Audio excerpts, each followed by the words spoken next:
Hello दोस्तों, स्वागत है आपका अपने channel study with Umesh sir. जैसे कि आज है 21 जनवरी 2026।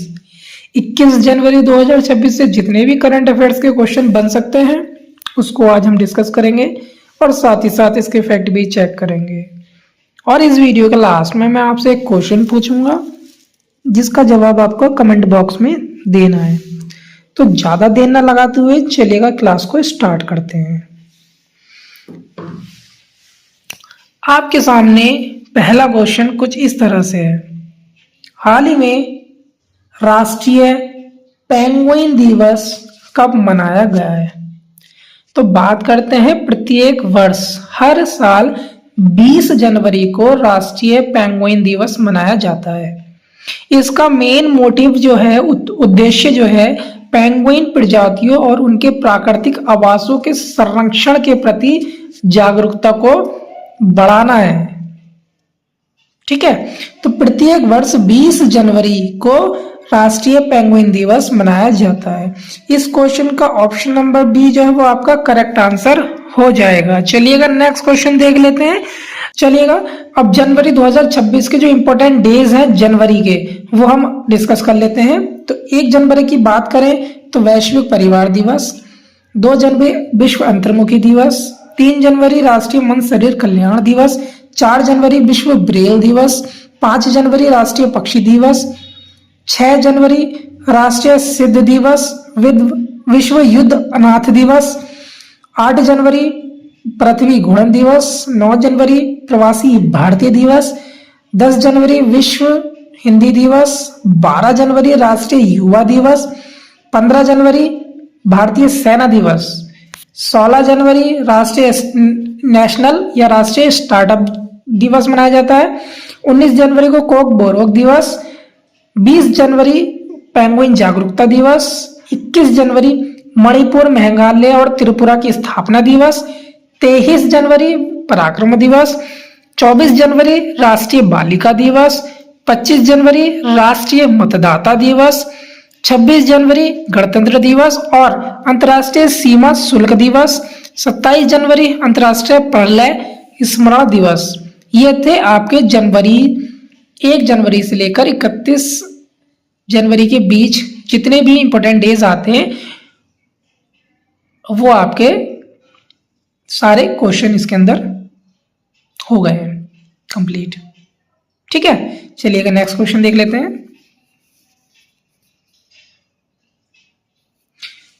हाल ही में कहा 70वां दोस्ती त्रिपक्षीय समुद्री अभ्यास शुरू हुआ है? तो अभी हाल ही में भारत, मालदीव, श्रीलंका का 70वां दोस्ती समुद्री अभ्यास 17 जनवरी को माले में शुरू हुआ है। तो इस क्वेश्चन का सही जवाब आपका हो जाएगा ऑप्शन नंबर सी, मालदीव। ठीक है, चलिएगा नेक्स्ट क्वेश्चन देख लेते हैं। भारत मालदीव संयुक्त सैन्य अभ्यास इक्विवेरिन 2025 केरल के तिरुवनंतपुरम में हुआ है। ठीक, तंबाकू और वेपिंग उत्पादों पर पीढ़ीगत प्रतिबंध लगाने वाला पहला देश जो है वो मालदीव बना है। ठीक है, मालदीव ने मां से बच्चे में संक्रमण के 3 गुना उन्मूलन की उपलब्धि हासिल की है। अंतर्राष्ट्रीय परमाणु ऊर्जा एजेंसी IAEA का 181वां सदस्य जो है वो मालदीव बना है। भारत ने मालदीव को 4,850 करोड़ का ऋण की सहायता प्रदान की है। हाल ही में मालदीव के राष्ट्रपति ने 15 घंटे की लंबी प्रेस कॉन्फ्रेंस आयोजित करके जो है वर्ल्ड रिकॉर्ड बनाया है। भारतीय नौसेना ने मालदीव के तटरक्षक जहाज MNDF हुर्बी को सफलतापूर्वक लिफ्ट किया है। ठीक है, चलिएगा नेक्स्ट क्वेश्चन देख लेते हैं। हाल ही में मारुति सुजुकी किस राज्य में एक विशाल कार संयंत्र में 35,000 करोड़ रुपए निवेश करेगी? तो हाल ही में मारुति सुजुकी गुजरात के गांधीनगर में, ठीक है, गुजरात के गांधीनगर में खोराज में 35,000 करोड़ की लागत के एक विनिर्माण संयंत्र स्थापित करेगी। तो इस क्वेश्चन का ऑप्शन नंबर बी जो है वो आपका करेक्ट आंसर हो जाएगा। चलिएगा नेक्स्ट क्वेश्चन देख लेते हैं। हाल ही में किस राज्य के 3 विशिष्ट जीआई टैग उत्पाद मालदीव को निर्यात किए गए हैं? तो अभी हाल ही में कर्नाटक राज्य के 3 विशिष्ट जीआई टैग उत्पाद मालदीव को निर्यात किए गए हैं। तो इस क्वेश्चन का ऑप्शन नंबर जो सी है वो आपका करेक्ट आंसर हो जाएगा। नेक्स्ट क्वेश्चन, हाल ही में किस राज्य को डिजिटल सुरक्षा सुधार हेतु विश्व बैंक से $286 मिलियन का अनुदान मिला है? तो भी हाल ही में पश्चिम बंगाल के स्वास्थ्य प्रणाली के आधुनिकीकरण के लिए $286 मिलियन का अनुदान मिला है। तो इस क्वेश्चन का ऑप्शन नंबर डी जो है वो सही आंसर हो जाएगा, पश्चिम बंगाल। हाल ही में किसे अजंता एलोरा अंतर्राष्ट्रीय फिल्म सम्मेलन 2026 में पद्म पाणि पुरस्कार मिलेगा? ठीक है, तो प्रसिद्ध सम्राट इलैयाराजा को, ठीक है, ऑप्शन नंबर बी है, इलैयाराजा को जो है पद्म पाणि पुरस्कार मिलेगा। ठीक, ऑप्शन नंबर बी जो है वो करेक्ट आंसर हो जाएगा। टोबी कियर्स को पर्यावरण हेतु प्रतिष्ठित टॉयलर पुरस्कार मिला है। दुर्लभ समुराई मार्शल आर्ट सम्मान पाने वाले पहले भारतीय पवन कल्याण बन गए हैं। इटली ने गोवा के उद्योगपति श्रीनिवास डैम्पो को प्रतिष्ठित नागरिक पुरस्कार से सम्मानित किया है। और भारतीय सेना की महिला अधिकारी स्वाति शांता कुमार को संयुक्त राष्ट्र महासचिव पुरस्कार 2025 से सम्मानित किया गया है। वैभव सूर्यवंशी को राष्ट्रीय बाल पुरस्कार से सम्मानित किया गया है। और प्रधानमंत्री मोदी को इथोपिया का सर्वोच्च सम्मान द ग्रेट ऑनर निशान ऑफ इथोपिया मिला है। और सीआरपीएफ अधिकारी दिनेश खटक को गृह मंत्री की दक्षता पदक प्राप्त हुआ है। तो ये थे पुरस्कार संबंधित कुछ महत्वपूर्ण प्रश्न। हाल ही में किस आईआईटी में वैद्युत क्षेत्र के लिए उत्कृष्टता केंद्र का उद्घाटन किया गया है? तो अभी हाल ही में आईआईटी दिल्ली में वैद्युत क्षेत्र के उत्कृष्टता केंद्र का उद्घाटन किया गया। तो इस क्वेश्चन का ऑप्शन नंबर जो सी है वो आपका करेक्ट आंसर हो जाएगा। कोरोमंडल ने अनुसंधान केंद्र के लिए आईआईटी मद्रास के साथ समझौता किया है।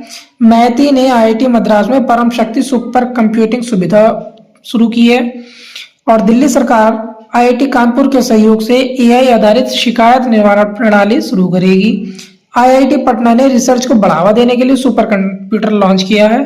आईआईटी दिल्ली के शोधकर्ताओं ने आर्टिफिशियल इंटेलिजेंस लैब असिस्टेंट नामक एआई प्रणाली विकसित की है। आईआईटी मुंबई की साइन यानी कि society for innovation and entrepreneurship ने भारत का पहला deep tech venture capital fund launch किया है। ठीक है, ये आईआईटी से रिलेटेड कुछ आपके महत्वपूर्ण प्रश्न थे। हाल ही में रेस्पॉन्सिबल नेशन इंडेक्स में भारत को कौन सा स्थान मिला है? तो हाल ही में रेस्पॉन्सिबल नेशंस इंडेक्स में भारत को 16वां स्थान मिला है। तो इस क्वेश्चन का सी ऑप्शन जो है वो आपका करेक्ट आंसर हो जाएगा। हाल ही में 2025 में किस देश की जनसंख्या 30 लाख तक घट गई है? तो अभी हाल ही में 2025 में चीन में जो देश की जनसंख्या वो 30 लाख तक घट गई है। तो इस क्वेश्चन का ऑप्शन नंबर बी जो है वो करेक्ट आंसर हो जाएगा। बात कर लेते हैं चीन से संबंधित कुछ महत्वपूर्ण प्रश्न की। YJ-20 नामक हाइपरसोनिक एंटी शिप मिसाइल को चीन ने विकसित किया है। चीन ने सुपर कंडक्टिंग मैगलेव वाहन 2 सेकंड में 0 से 700 किलोमीटर प्रति घंटे की स्पीड से विश्व रिकॉर्ड उसने बनाया है। झांग डामो को 2025 का मोस्ट अचीव्ड चाइनीज अवार्ड प्राप्त हुआ है। चीन ने ताइवान के आसपास जस्टिस मिशन 2025 का अभ्यास भी किया है। चीन ने विश्व की सबसे लंबी सुरंग एक्सप्रेसवे सुरंग का उद्घाटन किया है। चीन ने विश्व की कृत्रिम बुद्धिमत्ता सहयोग संगठन की स्थापना का प्रस्ताव रखा है। तो ये थे आपके चीन से संबंधित महत्वपूर्ण प्रश्न। हाल ही में किस राज्य की कैबिनेट ने 4,775 करोड़ रुपए की बिम्बाला नदी सिंचाई परियोजना को मंजूरी दी है? तभी महाराष्ट्र सरकार ने सिंचाई परियोजना को मंजूरी दी है। तो इस क्वेश्चन का ए जो ऑप्शन है वो आपका करेक्ट आंसर हो जाएगा। चलिएगा नेक्स्ट क्वेश्चन देख लेते हैं। नीति आयोग के निर्यात तैयारी सूचकांक 2024 में महाराष्ट्र शीर्ष पर रहा है। भारतीय सेना ने महाराष्ट्र में साझा शक्ति अभ्यास आयोजित शुरू किया है। डीआरडीओ ने टॉप अटैक क्षमता वाली स्वदेशी MPATGM का सफल परीक्षण महाराष्ट्र में किया है। अडानी समूह ने पुणे में शरद चंद्र पवार कृत्रिम बुद्धिमत्ता उत्कृष्टता केंद्र का शुभारंभ किया है। भारत की सबसे बड़ी प्राचीन गोलाकार पत्थर की भूल-भुलैया महाराष्ट्र में खोजी गई है। और बात करते हैं तो महाराष्ट्र के सांगली में एक समर्पित किशमिश अनुसंधान केंद्र स्थापित किया जाएगा। तो ये महाराष्ट्र से संबंधित महत्वपूर्ण प्रश्न थे। हाल ही में कहाँ प्रोजेक्ट डॉल्फिन के तहत दूसरी राष्ट्रव्यापी डॉल्फिन सर्वेक्षण शुरू हुआ है? तो हाल ही में उत्तर प्रदेश के बिजनौर से ये जो सर्वेक्षण है वो शुरू हुआ है। तो इस क्वेश्चन का ऑप्शन नंबर जो सी है वो आपका करेक्ट आंसर हो जाएगा। ठीक है। उत्तर प्रदेश सरकार ने पार्वती अरग्गा पक्षी अभ्यारण्य को पर्यावरण संवेदनशील क्षेत्र घोषित कर दिया गया है। उत्तर प्रदेश सरकार ने अपने सभी सरकारी स्कूलों में अब अखबार पढ़ना कंपलसरी कर दिया है। प्रधानमंत्री मोदी ने लखनऊ में राष्ट्रीय प्रेरणा स्थल का उद्घाटन किया है और उत्तर प्रदेश शिक्षा सेवा चयन आयोग के जो अध्यक्ष है प्रशांत कुमार बने हैं। भारत का पहला फॉरेस्ट यूनिवर्सिटी जो है वो गोरखपुर में स्थापित किया जाएगा और उत्तर प्रदेश के किसानों के लिए कार्बन क्रेडिट योजना शुरू की गई है। ये थे यूपी से रिलेटेड इंपोर्टेंट क्वेश्चंस।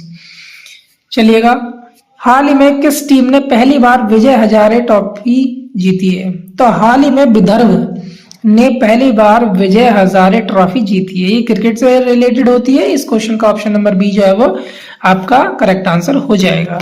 कर्नाटक के बेंगलोर में खेले गए 2026 के फाइनल मैच में 38 रनों की जीत के साथ पहला विजय हजारे ट्रॉफी खिताब जीता है। तो विदर्भ इसका सही आंसर हो जाएगा, option number B. Last video का क्वेश्चन देख लेते हैं। हाल ही में 2 दिवसीय उत्तरार्ध महोत्सव जो है कहाँ आयोजित किया गया है? तो ये गुजरात में किया गया था। इस क्वेश्चन का ऑप्शन नंबर बी जो है वो आपका करेक्ट आंसर होगा। अब आज के लिए आपका क्वेश्चन, हाल ही में किस राज्य ने आमे पढ़ीवा आमा भसारे योजना शुरू की है? इस क्वेश्चन का ऑप्शन है पंजाब, उड़ीसा, तेलंगाना और इनमें से कोई नहीं। इस क्वेश्चन का सही जवाब आपको कमेंट बॉक्स में देना है और साथ में इसकी डिटेल भी लिखनी है। अगर वीडियो अच्छी लगी हो तो लाइक करें, ज्यादा से ज्यादा संख्या में शेयर करें और चैनल को सब्सक्राइब करना ना भूलें। तो चलिए हम मिलते हैं आपसे next day next current affairs के साथ। जब तक के लिए आप पढ़ते रहिएगा, ध्यान रखिएगा। All the best, have a good day.